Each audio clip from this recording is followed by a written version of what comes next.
Hi, I'm John, and welcome to the Jigsaw Puzzler. Come along today as we take a deep dive into the world of cartoon puzzles. I really like cartoon puzzles. This is a selection of the cartoon puzzles that I've got from a variety of different puzzle manufacturers.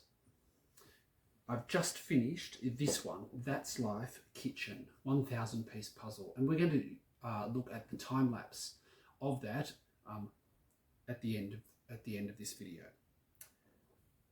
There are a lot of different producers of cartoon jigsaw puzzles. Some of the manufacturers are really, really well known, and they are household names to those of us who have been puzzling for a while. On this side here, I've got two examples from Heyer, a German puzzle company, very famous for its distinctive triangular boxes. Here in front of me, I've got one of the That's Life puzzles produced by Goliath. I've got this one by Dutch artist Jan van Hasteren, and his illustrations are produced by a number of puzzle companies. Holdston for this one, but I know that Jumbo also use his illustrations. Many of you will know Wacky World. I've got this particular one, which is the supermarket Wacky World puzzle, but we also have the Night Watch in this series as well. This is an older one. The box has been repaired, not very well by me, with sticky tape many, many years ago. And this is a Where's Wally jigsaw puzzle. I've got two Where's Wally puzzles, and this is the older of the two. And then last but definitely not least, Ravensburger have their comic puzzle series, where they too have produced cartoon style jigsaw puzzles. If we look closely at these puzzles, most of the cartoon puzzles, you might notice something about the way that they're designed. Many of them are produced on what is known as an isometric projection, which is familiar probably to architects and maybe engineers and industrial designers as a way of illustrating a three-dimensional object in 2 dimensions. So what do I mean by isometric projection? Well, if we look closely, let's say at this one, the Jan van Hasteren illustration, and let's say we were trying to solve this puzzle, you might notice there is a line here and a line here where the two upstairs balconies meet in the middle of the illustration. We can see a number of lines in the puzzle, aisles between exhibits in this gallery of curiosities, running in this direction, virtually parallel with this solid white line here, the balcony railing. Then we have a number of lines running in this direction as well, including this one path coming down from the stairs, this path coming out underneath here where these people are walking. And we have a central vertical point here, accentuated by the scissor lift. If we look then at the Wacky World puzzle of the supermarket, again we can see lines running in this direction, the deli, some of the aisles, the checkouts down the front here, and then the lines running in the different direction, the perpendicular direction, with the supermarket shelves.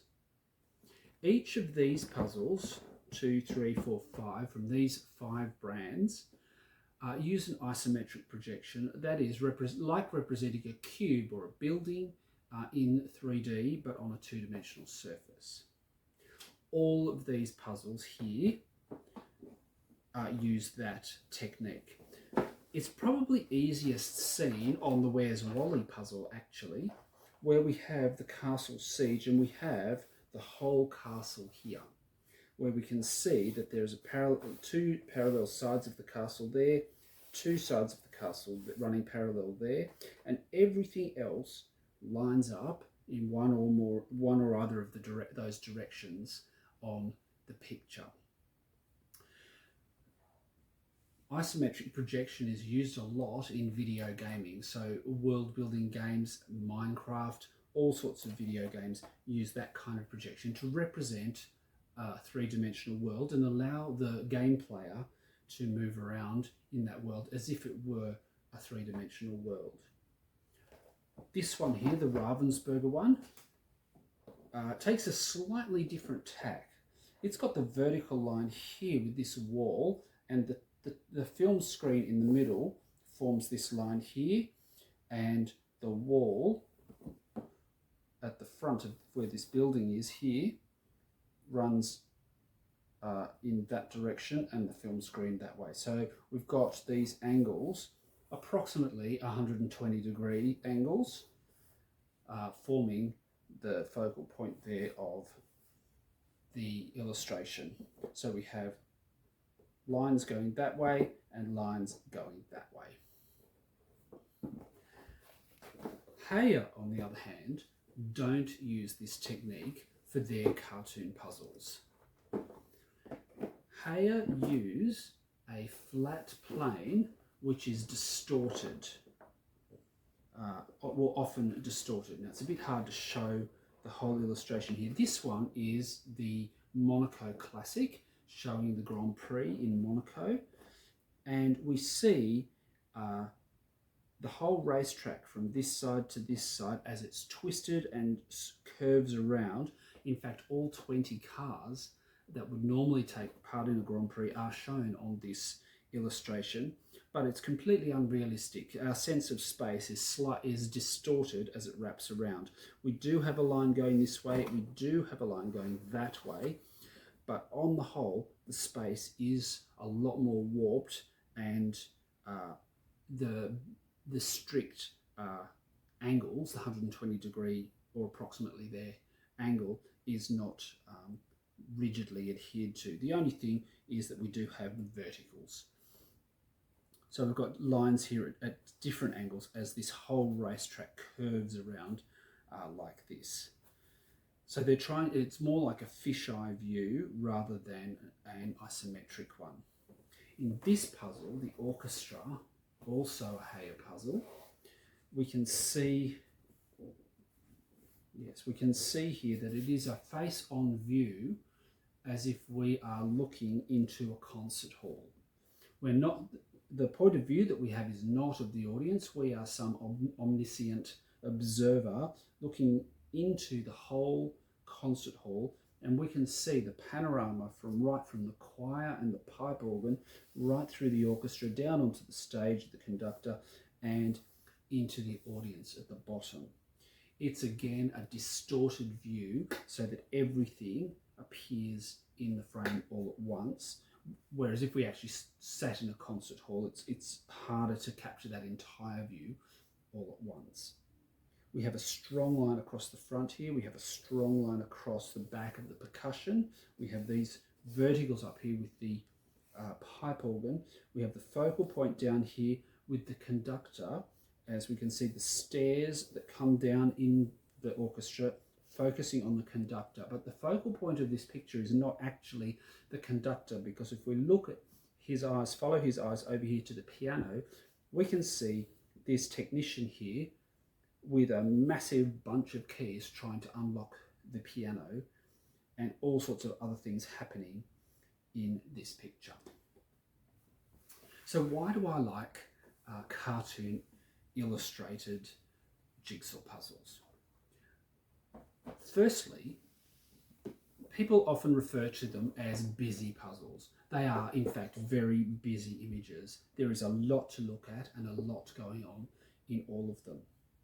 It can be difficult when doing one of these puzzles to pick out the elements that you're going to focus on to sort puzzle pieces.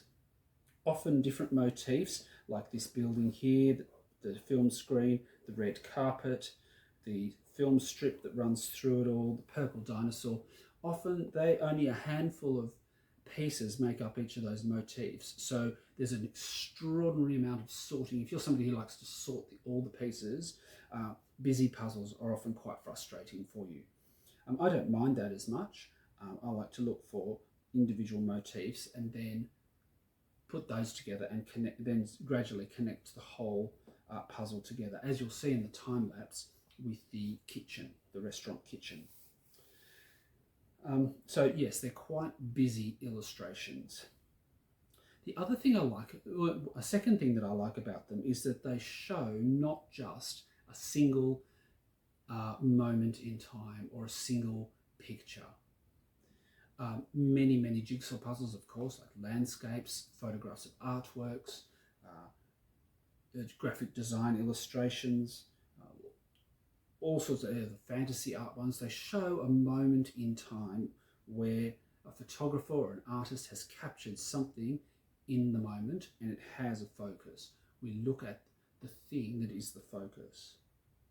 Collage puzzles are a little bit different because they are sort of halfway between that and a cartoon one. They're not cartoons generally, often made out of photographs and illustrated pieces and art pieces, but these are purely drawn from the imagination of the artist. So there's a lot going on here in the picture and there's a lot happening all at once. There is not one single focus. If you look on any part of any of these cartoon puzzles, you'll see that there are different things happening all over the puzzle at a single moment in time. And that's one of the things I like about cartoon puzzles, is that they're not just showing a single thing or a single event, a single place in a moment in time. They're trying to show a number of things happening simultaneously. And often they're quite funny. Some things here, like this one here is called Hollywood, and we can see references in it to a variety of iconic Hollywood actors and movies. So if we take the That's Life puzzle, which is the one that's in the time lapse we're about to watch, we can see we're in a restaurant kitchen. We have a group of chefs. We have a lot of animals. We have a dog, we have a cat, we have several mice, we have a pig, a chicken, a duck. We have a cow in the freezer room along with the chef who is frozen. We have a couple of the wait staff here and various things happening in the picture. There is food spilled on the floor. This waiter is being tripped over. There's a baby crawling through the picture. There is this fellow here is trying to swat with a fly swat. The bottle of red wine is spilling over here. We've got wine on the floor. There's a fish that has jumped off the plate. There's a rabbit here that's opened the cloche and is going to climb out off the meal. And an octopus that is refusing to be processed to be eaten. And this lobster here over on the stove that is retaliating with the chef by pinching his finger. All sorts of things going on in this picture. There's something happening out here in the restaurant where a waiter has ended up with a plate of food on his head. And there's this poor fellow in the middle here with all the washing up, all these plates stacked up here to be done. I like it because so much is happening all at once. I like it because there are lots of different elements to the picture. So let's watch the time lapse, and then at the end of the time lapse I'm going to talk us through how did I solve a puzzle like this. How would I solve any of these cartoon style puzzles, because they don't really lend themselves to a full piece sort when you do them. Sometimes it comes down to piece by piece, of course, but let's see the time lapse and hit like and subscribe at the bottom of the video.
Party in the kitchen, everyone's dancing, even the floor is twitching. The oven is hot, the stove is lit, we're all here to groove and fit. Pressure cooker making a cool beat, wooden spoon tapping, it's really neat.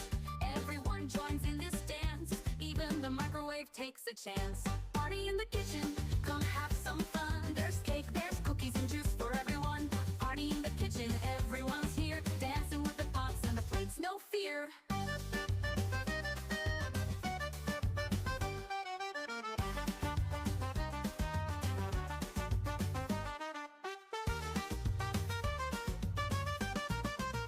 Party in the kitchen, come have some fun. There's cake, there's cookies and juice for everyone. Party in the kitchen, everyone's here, dancing with the pots and the plates, no fear. The salt shaker and the pepper mill make a tune. The apron twirls, the towel spins around the room. It's the liveliest party I've ever seen, where the joy is pure and the fun is keen. Party in the kitchen, come have some fun. There's cake, there's cookies and juice for everyone. Party in the kitchen, everyone's here, dancing with the pots and the plates, oh dear.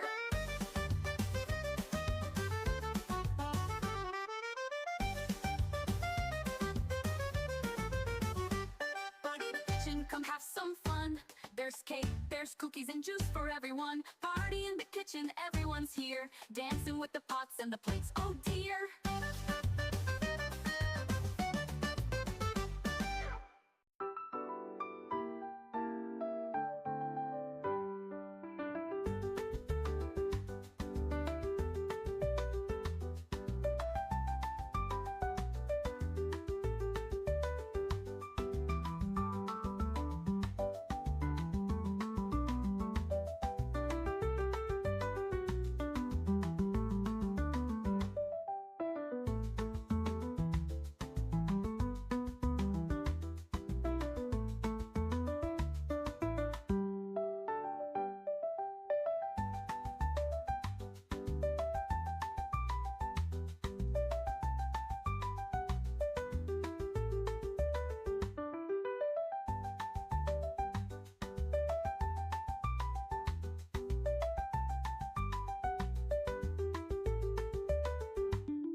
Party in the kitchen, everyone's dancing, even the floor is twitching.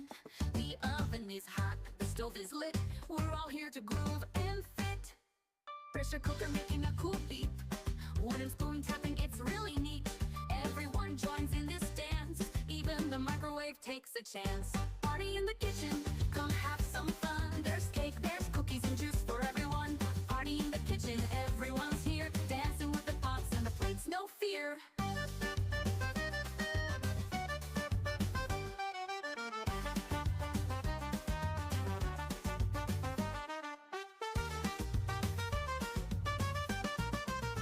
Party in the kitchen, come have some fun. There's cake, there's cookies and juice for everyone. Party in the kitchen, everyone's here, dancing with the pots and the plates, no fear. The salt shaker and the pepper mill make a tune. The apron twirls, the towel spins around the room. It's the liveliest party I've ever seen, where the joy is pure and the fun is keen. Party in the kitchen, come have some fun. There's cake, there's cookies and juice for everyone. Party in the kitchen, everyone's here, dancing with the pots and the plates, oh dear.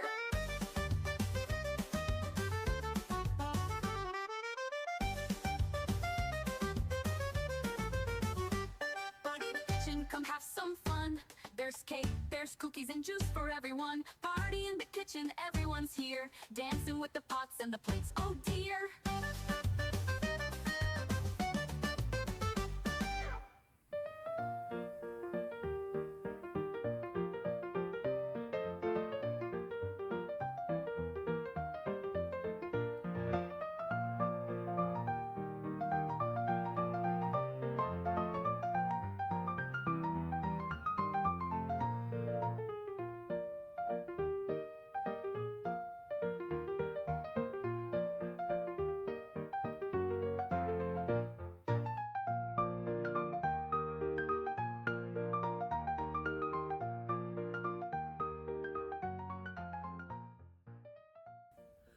Well, welcome back. I hope you've hit like and subscribe to my channel. And we're back looking at the That's Life puzzle. This is the second That's Life puzzle that I have put together, and it's called Kitchen. You wouldn't know that though, because that's not written anywhere on the box. None of the That's Life puzzles have the title on the puzzle. You find that out on various websites that are trying to sell it to you. They have to call it something.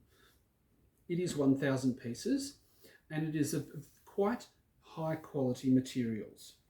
The pieces are reasonably thick, however the fit is a little bit loose. It probably would survive being picked up, yes, I think it will, but it's a bit delicate. I've got other puzzles that would hold together perfectly well, and you can probably wave them around, but this one you have to be a bit careful with. So let's have a look at this puzzle. As I said in the introduction, it's a busy puzzle, lots going on, and many things happening in this puzzle simultaneously. The first thing I want to note is that the illustration on the box is not the complete illustration on the puzzle. All of the edge pieces on this puzzle don't appear on the illustration. The illustration is about there and there. So you have to piece the edge together without really any reference to the box. That's not too hard, given that there are so many changes of colour and texture. It's not too hard to put the border together, and I did that first. I separated out all the border pieces. I also picked out this red and white polka dot dress and put that together first, because that stood out to me as I was going through the puzzle trays. That stood out to me as very distinctive, and I pulled those pieces out and did that straight up. I also noticed that there was this slosh of red wine here from the bottle falling off the tray, and some red wine on the floor.